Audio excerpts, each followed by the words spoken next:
Let's talk about thyroid gland. I'm a particular fan of the thyroid Yeah, gland so am and, I. supporting it and understanding it and trying to figure out why we have this epidemic of thyroid Mm, conditions. I see young women mostly on thyroid medicines. mhm. And I wanted to get your take on that and why we have this epidemic. And is there a nutritional component? Mhm. So just let me know what your thoughts are on Yeah, I thyroid, for Hashimoto's, sure. that kind of thing. Yeah. So in the maybe we'll take a step back, right? And so Mm, in the Western world, the most likely cause of thyroid dysfunction is Hashimoto's, and Hashimoto's leads to hypothyroidism. Hashimoto's is an autoimmune condition. So again, a condition where the body is gonna produce these antibodies, these mm, chemicals that target usually foreign substances. But in the case of Hashimoto's, they are attacking the thyroid, our own thyroid. And mm, over time, what they do is they destroy normal thyroid cells, cells that make thyroid hormone, mm. and it replace them with inflammatory cells in the thyroid. So the thyroid has a fewer thyroid making cells and more inflammatory cells. So of course, over time, that leads to somebody becoming hypothyroid or underactive thyroid function.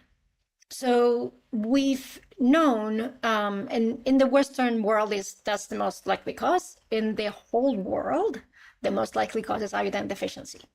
And of course, that was in the past, very segregated to certain parts of Africa or maybe in China, um, but it's actually becoming more prevalent in our country as well as in Europe. And there are studies showing that adolescent girls actually are iodine deficient, which is a concern because iodine is important for the baby that is in utero to develop a brain. Without Mhm. iodine, the brain doesn't develop. So if these girls don't have iodine and they at some point, get to the point that they have babies and they don't have enough iodine, there could be definitely more mental retardation, perhaps more ADHD has been also linked to low iodine in pregnant women.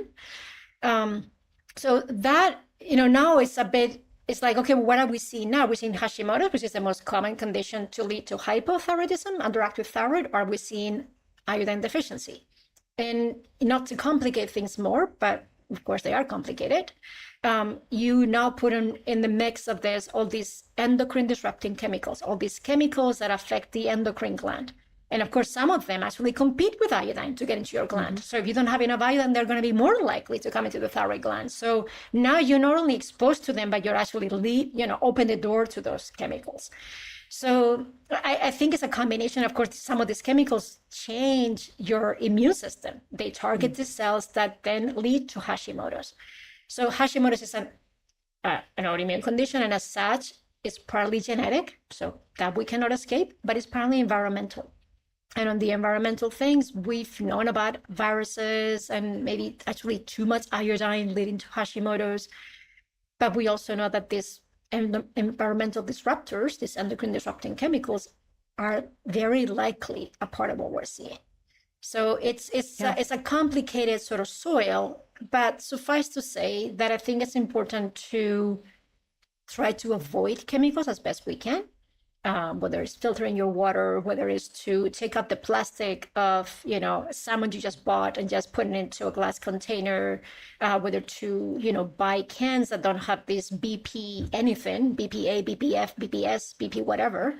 But at the same time, make sure you have enough iodine in your diet, not as a Right. supplement, as food, how about a little bit of iodized salt? Just half a teaspoon a day. That's all you need. You don't like salt? Okay, get Dulse flakes and get a half a teaspoon every day. Same amount as Dulce, that's iodine. seaweed. Yep, that's seaweed, but it's one of Seaweed, the dried seaweeds that seaweed. doesn't give you a lot of iodine. Some seaweeds have So tons of iodine. Dolce and Nori, I think, are the two that Correct. are That's probably correct. Yep. lowest.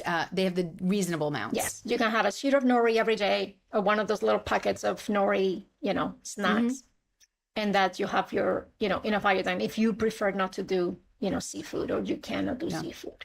Yeah. So yeah. No, it's a fascinating topic, and you hit exactly upon what I tell patients is that it's a combination of not only a nutritional deficiency, because look, it used to be there was a public health measure in the United Hmm. States. They used to add it to Right. brominated to bread to help Right. bread rise, and the government, U.S. government, actually, I mean, they got this kind of right where they, noticed that there was a higher rates of goiter and Hmm. and deficiency around the world, and so they started, but no one eats bread bread anymore. I mean, a lot of people don't eat bread. And then they had it in table salt, like Morton's and what have you. Right. And then no one has table salt because that's just sodium. That's right. People have Himalayan kosher and unprocessed salt, Celtic salt, which has no processing, and it's got magnesium, potassium, it's all of it. But not iodine. So, but no iodine, right? And it's hard to find that kind of salt with iodine added. Yes. I mean, for some reason, I'm not sure if that's a manufacturing, problem or issue. But you have this combination of not enough, then no one's testing it, right? Doctors Correct. typically do not test iodine. I tested in hard. urine. It's just really hard to test. Yeah. If you think of the literature, they'll Yeah. say you need about 10 tests to get to somebody's average. And it's because iodine is not a storage. So when you measure iodine, you're measuring what you had the day before. So if Right. you ate mussels, it's going to be super high. And if you had nothing with iodine, it's going to be super low. So what are you really, when And you're you testing, if you test, I test urine. You do, yes. Spot urine. But again, it's and not perfect. It's not perfect. It's not. Again, Yeah. you need to test about 10 before you get. Yeah. So I think it's much easier what I do, and that's part of the reason why I ask patients to bring me their food diary. I get a sense of what they're eating. If somebody's vegan and they don't have any seafood, any seaweed, very unlikely they're going to have iodine. Now, did you get iodine from the soil? But the USDA does not mandate that iodine is labeled in foods, so you have no idea what you're getting, from the soil, if any. So And OB-GYNs, gynecologists and OB-GYNs don't test it either, especially when it's most important when you're having a new, a woman going into a pregnancy where it's so important for brain development of the fetus. yeah. So there's that disconnect between what we know nutritionally and what we're doing clinically. And I don't fault them for not testing. Yeah. I would say that as long as they can recommend that a woman takes a multiple vitamin with iodine in it, and that the Right. iodine is potassium iodine, which is much more reliable as a source of iodine than, let's say, kelp. That I think and actually there has been a survey in the United States. There was a survey in, forget now the year, but it's been like about 10 years apart. And initially this survey was like very few physicians will recommend women to have, and very few of the prenatal vitamins actually had iodine in them, where now most of the prenatal vitamins do have iodine in a sufficient amount for women, who need it, and babies who need it. When Yeah, the I mothers carry recommend it. a high quality multi with Yep. no junk, coloring, Yep. preservatives. But among the Yep. criteria that I call out, Yep. which not many people, I guess, think about, is having enough iodine in your multivitamin. 150 micrograms Yep. is what I recommend Yep. of sodium iodide, Yep. which is on the label. Yep. And that way you're getting a controlled amount, not a liquid. I remember hearing a lecture from you about the liquids that are so variable. Yep. But having it in sort of a capsule form. Potassium so you iodine kind is what you really want to make sure that you have in that. And Yeah. like you said, 150 for an adult who's not pregnant is a good it's a good dose. It's a good less amount. for more for a pregnant female. Yeah, 220 to 250, Okay. 290. Yeah, Good to know. a bit more. But if somebody's already eating, some sort of iodine, and then takes a prenatal or even a regular vitamin with 150, it probably is enough. Somebody who doesn't have any iodine in their diet, maybe you want to get one with a little bit of a higher amount than the 150. Right. Yeah. Yeah, this is so useful. And just as another component, there's a lot of environmental chemicals that you mentioned that compete. And people might have heard the forever chemicals, PFAS, Yeah. perfluorinated. Yeah. Well, that fluorine or brominated flame retardants, the fluorine, bromine, chloride, Yep.